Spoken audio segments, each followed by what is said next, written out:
divine ones. Welcome back to Miracle Mantras. I'm Kiran Jot. I'll be reading today's lesson for you, singing this mantra with you again so that you can sing it and carry it with you throughout your day. And I'll be adding a commentary at the end. This is lesson 126.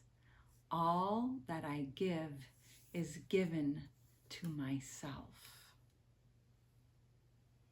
Today's idea, completely alien to the ego and the thinking of the world, is crucial to the thought reversal that this course will bring about. If you believed this statement, there would be no problem in complete forgiveness, certainty of goal, and sure direction. You would understand the means by which salvation comes to you and would not hesitate to use it now. Let us consider what you do believe in place of this idea. It seems to you that other people are apart from you and able to behave in ways which have no bearing on your thoughts, nor yours on theirs. Therefore, your attitudes have no effect on them, and their appeals for help are not in any way related to your own. You further think that they can sin without affecting your perception of yourself, while you can judge their sin and yet remain apart from condemnation and at peace. When you forgive a sin, there is no gain to you directly. You give charity to one unworthy, merely to point out that you are better, on a higher plane than they whom you forgive. He has not earned your charitable tolerance, which you bestow on one unworthy of the gift, because his sins have lowered him beneath a true equality with you. He has no claim to your forgiveness. It holds out a gift to him, but hardly to yourself. Thus is forgiveness basically unsound, a charitable whim, benevolent yet undeserved, a gift bestowed at times, at other times withheld. Unmerited, withholding it is just, nor is it fair that you should suffer when it is withheld. The sin that you forgive is not your own. Someone apart from you committed it, and if you then are gracious unto them by giving them what they do not deserve, the gift is no more yours than it was theirs. If this be true, forgiveness has no grounds on which to rest dependably and sure. It is an eccentricity in which you sometimes choose to give indulgently an undeserved reprieve. Yet it remains your right to let the sinner not escape the justified repayment for their sin. Think you the Lord of heaven would allow the world's salvation to depend on this? Would not God's care for you be small indeed if your salvation rested on a whim? You do not understand forgiveness. As you see it, it is but a check upon overt attack, without requiring correction in your mind. It cannot give you peace as you perceive it. It is not a means for your release from which you see in someone other than yourself. It is not a release from what you see in someone other than yourself. It has no power to restore your unity with them in your awareness. It is not what God intended it to be for you. Not having given God the gifts God asks of you, you cannot recognize God's gifts and think God has not given them to you. Yet would God ask you for a gift unless it was for you? Could God be satisfied with empty gestures and evaluate such petty gifts as worthy of God's child? Salvation is a better gift than this, and true forgiveness, as the means by which it is attained, must heal the mind that gives, for giving is receiving. What remains as unreceived has not been given, but what has been given must have been received. Today we try to understand the truth that giver and receiver are the same. You will need help to make this meaningful because it is so alien to the thoughts to which you are accustomed. But the help you need is there. Give him your faith today and ask him that he share your practicing in truth today. And if you only catch a glimpse of the release that lies in the idea we practice for today, this is a day of glory for the world. Give 15 minutes twice today to the attempt to understand today's idea. It is the thought by which forgiveness takes its proper place in your priorities. It is the thought that will release your mind from every bar to what forgiveness means and let you realize its worth to you. In silence, close your eyes upon that world that does not understand forgiveness and seek sanctuary in the quiet place where thoughts are changed and false beliefs laid by. Repeat today's idea and ask for help in understanding what it really means. Be willing to be taught. Be glad to hear the voice of truth and healing speak to you, and you will understand the words it speaks and recognize it speaks your words to you. As often as you can, remind yourself you have a goal today, an aim which makes this day of special value to yourself and all your brothers and sisters.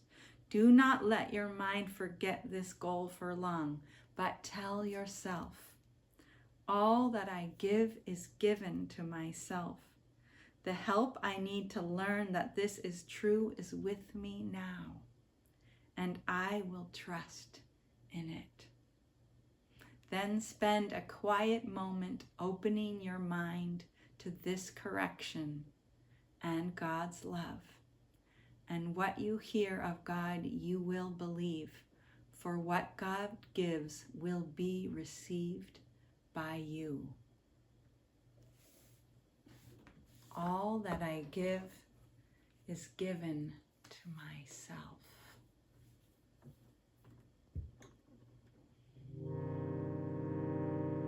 All that I give is given to myself. All false belief laid by with your help. True forgiveness means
given to myself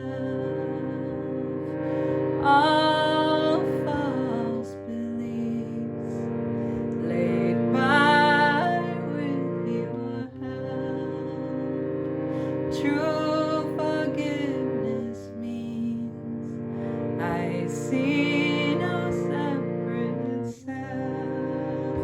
Let all my thoughts be changed, and in quietness will dwell. Let all my thoughts be changed, and in quiet peace will dwell.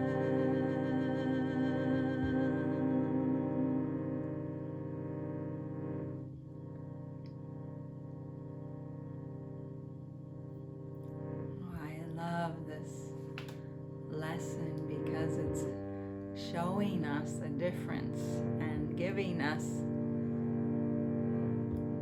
a definition or an opportunity to really contemplate this different way, this different definition of forgiveness. Because what the world thinks of as forgiveness, what traditional Christianity and other traditions think of as forgiveness, is not forgiveness according to A Course in Miracles. So here we're asked to contemplate and to ask Holy Spirit, or ask our inner voice of love and guidance, the divinity that's always there inside us, to help us understand what is forgiveness, what does it really mean. And so this lesson really lays out how the world sees forgiveness. And so as long as we believe we're all separate selves and that someone else can do something separately, make a mistake, be sinful separately from us, as long as we believe that, then forgiveness really has no use and really has nothing. It's just here, they say it's a whim. It's something just sometimes you give to feel good about yourself, and you actually use the forgiveness in this world. We use forgiveness as a way to feel that we're better than someone that we've forgiven. Like we're so charitable and so kind that we have forgiven someone. This is not the kind of forgiveness that Course in Miracles is asking us to contemplate and to learn how to do. Course in Miracles' definition of forgiveness is completely different. And here it's asking you to go inside for 15 minutes, or as long as you can discipline your mind and take, and really ask, what is forgiveness? Because again and again, this teaching is telling us forgiveness offers everything we want. Forgiveness is our key to happiness. But it's easy to forget and to become confused by what forgiveness actually is. And the ego's very, very sly also to make us believe, oh, we can be charitable and we can put ourselves above by using the world's definition of forgiveness. But that is not what will bring us everything we want. It will not bring us the changeless peace we seek. It will not bring us all the happiness of true forgiveness. So true forgiveness is when we see there is no separate self. And so all that we give unto ourselves. There's no one else to give it to. So if I imagine I'm giving away all my charity and my mercy and my forgiveness to someone else, I'm actually giving it to myself.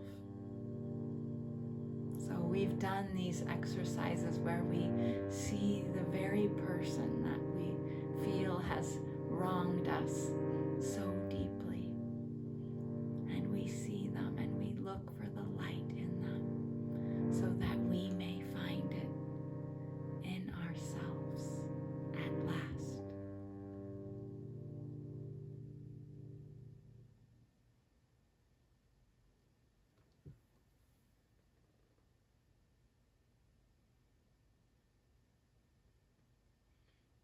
Thank you for being with me. I look forward to being with you again tomorrow.